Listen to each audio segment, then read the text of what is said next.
And this is going to be one hell of a bout, Alfonso. Well, boys, it's 27, but I'm sure it'll be like a MILF in the ring. 40 and hot. Yep. 44 and hot. MILF. And his opponent today, Francis Smith, fighting out of the PCYC Eastern Suburbs. He's actually debut. Had a little chat to him. He's been sort of training for about 2.5 years there, Garth. He's from Strathfield, and he's a massive Rabbitohs fan. He went to school with Davey Mawali, the front rower for the South Sydney Rabbitohs. Grew up around Duffy's Corner there. It's pretty tough around there at Lexo. And, he's a Maddo boy. He went to Maddo High, so there you go. Well, mate, he's sitting in the pocket, and the only bad thing about that is you've got to have some good defence, because obviously you can walk into something that's really going to turn the fight. And as we know, we saw Costa Zoo the other way, that this one punch turned the whole fight around, given the fact that the guy was a real big underdog. So he's really got to watch himself, the boy from Maddo, sitting in the pocket, trading. Yeah, Alfonzo Pitolo fought on our last event over in Hawaii, where he performed really well. He's got a couple of shout-outs to all his family and stevedore brothers and sisters from over there. So they'll be all over there watching, and a big shout-out to all the Hawaiians who have tuned in to this live stream. A big shout-out to all of you. Mahalo. Yeah, well, to Aloha. be honest, the good thing he's got on his side, for everyone that's a Fonzie fan, southpaws. They're very awkward to come up against, because majority of boxers are orthodox, so you don't really get a lot of time to spend in the ring with a southpaw. It's very awkward. They're very hard to find. Yeah, very hard just to find your rhythm and pick your punches, because they're very awkward. Well, a few of the Hawaiians coming up tonight. We've got a few more on the card later on. A lot of them are southpaws here, so there's just a little feeling out period here early in round one. Yeah, unlike the first fight, chaps, where they went hammer and tong and threw a lot of punches. This one, they've settled down a little bit. Yeah, they're both very composed, which is a good trait to have, especially when you're boxing.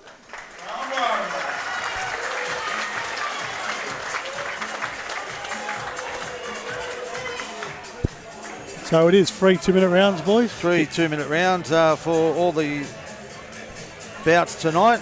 We're up to bout number 2, and just like to let all the viewers out there, the charity that they're fighting for tonight is the Waterside Workers Foundation. Now, Angelo Dimmick is a chairman. He did form this charity, and what they do is they provide other charities with funds, the much needed funds that they need. But yeah, well done to Angelo and his team behind him. He's doing a great job. This event's been running for over 9 years now, and have raised hundreds of thousands of dollars for a number of charities, including Sydney Children's Hospital. South Cares is another one that they've raised a lot of money for, so they do a wonderful job. But the people who do a wonderful job are the two in the ring. Yeah, they certainly do. We might have to thank our first guest here, Garth Wood. We've got Group 1 winning jockey behind us here, Adam Hieronymus, the Hippo. He had a winner on, look, right off the back of, it's probably our biggest race day, still the most famous race in the world, the Melbourne Cup. And we'd like to thank you for coming up and being a part of it. It's always a pleasure. Good on you, Garth. Love his big time. Thanks, Pleasure, Garth. mate. Love you, brother. As the boys, you're watching War on the Wharves 9 here, and it is Alfonzo Pitolo from Hawaiian Stevedores, ILWU, up against Francis Smith from the PCYC Eastern Suburbs. One on debut, one's had one exhibition fight, as we said earlier. And we'd like to welcome you right off the back of a massive Melbourne Cup day. Yeah, it was good. I got over winning yesterday at Randwick, so that was great. Mate, boxing, you a big fan of the sport, Hippo? I am actually, but I just train with Matty Bonner, so he's a Wolfie, and we train together all the time, and he looks after me very well. It's a good type of training, and cross training, isn't it? I remember when I was playing footy, and we always used to do a little bit of boxing, hitting the pads and sparring, and it's a good little workout, especially for you guys that have got to lose a lot of weight, so you wear all the sweat gear when you're training? I don't wear the sweat gear because I want to train properly, but by the looks of things, it's been a long time since you've done it, so we won't go there. We'll let that one slide. There's a little left jab from Hippo early in the bout. But I might have to come back with the right cross. So, obviously, you had a winner yesterday. Dragonstone, was it, mate? Yeah. I backed it there in the 8th, and the trainer he's a Mad South fan, and you go for the Mighty Rabbitohs yourself, mate. Yeah, you chew the fat about the Rabbitohs, mate. Yes, you and Joey Pride. We do, and over the last couple of years, there's probably been a few things said that we hope we can improve on this coming year, and hoping the coach can do that, and I'm sure he will. And Melbourne Cup Day yesterday. Have you been a part of Melbourne Cup Day down in Flemington? You had a ride there? Yeah, I've ridden down there a couple of times. Obviously not in the Cup, but I've ridden down there a few times over the carnival, and it's a great atmosphere. It's electric, and that's where you want to be. But what they're doing now in Sydney, like yesterday, was pretty good, and the prize money's unbelievable. Yeah, they're really taking them on, mate. Just on the story, Robbie Dolan, what a great story for the young kid. Only rode at Flemington once before, and to ride a Melbourne Cup winner on your second journey down there, what a story. Yeah, I'm so thrilled for him. It's unbelievable. Like, obviously, would have been delighted just to have a ride in the Melbourne Cup alone, because that's the race that stops the nation. Everybody wants to win. Doesn't matter if you're here, there, or anywhere in the world. And to be able to have his first ride and ride it so well and win the race, it's unbelievable, and good on him.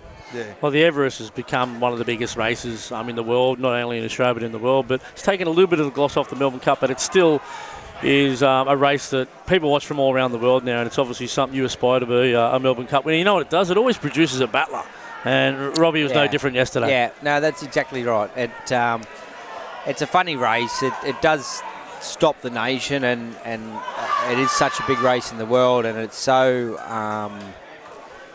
difficult to win because it's a handicap race, and a handicap race means that they have to make it in. They have to make the race because it's handicapped at the weights, and because of that, it makes it. You need to have a strategic plan to get in the race at a certain weight. You want to get in at a light weight, and you've got to have the right horse to do it. So it's a very well-executed plan from someone that wins the race. Oh, for sure. And that was the end of that one there, Brownie. Looks like you ran out a bit of puff there. Francis Smith, was it? Yeah, a little bit like Hippo was talking about. You've got to have a plan there, and these two boys did that. And congratulations to both boys. They would have put in a lot of work over the last 10 to 12 weeks getting ready for this particular fight. The Hawaiians, they're wonderful people. They're very respectful. They were when we went over there this time last year, chaps. And they're very proud union. They're proud of their unions, mate. And, they are. I thought you were going to lead with the sledge there when you started saying running out of puff. But now that you've brought up the going over there last year, I'll lead with my own sledge. Yeah. Is that at least the two shorts you wore this time last year? Correct, mate. I did watch and listen in. They are. Yeah. At least the two shirts. Yeah, they are. They certainly are, Hippo. Very. I washed well mine, Brownie didn't, but